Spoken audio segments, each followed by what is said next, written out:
اب یہ چھوٹے بظاہر ہماری نظر میں چھوٹے بچے ہوتے ہیں، لیکن یہ بالغ اور بالغہ ہوتے ہیں۔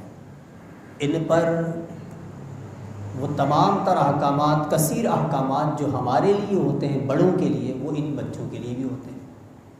وہ بظاہر آپ کی نظر میں دیکھنے میں بچے ہیں، لیکن شریعت کی نظر میں وہ بالغ ہیں۔ اس عمر سے پہلے والدین کو وہ اہتمام کرنا چاہیے کہ انہیں غسل کا طریقہ مکمل آ جائے، انہیں پاکی ناپاکی کے مسائل آتے ہوں، ان پر جو عبادتیں فرض ہونے والی ہیں اس کی معلومات ہو، وہ نماز کے شرائط فرائض واجبات جانتے ہوں، وہ روزے کے احکامات جانتے ہوں، وہ ضروری احکامات اسلام کے جو اس کی طرف متوجہ ہونے والے ہیں بالغ ہونے کے بعد وہ اسے معلوم ہو۔ ہم مجھے بتائیں کہ ہمارے یہاں 12 سال کا بچہ کیا جانتا ہے؟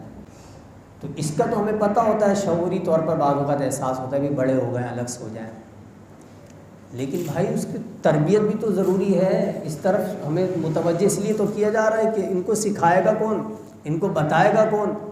آپ خود نہیں بتا سکتے، آپ خود نہیں سکھا سکتے، تو پھر ایسا ماحول فراہم کریں کہ جس کے سبب وہ سیکھ سکیں۔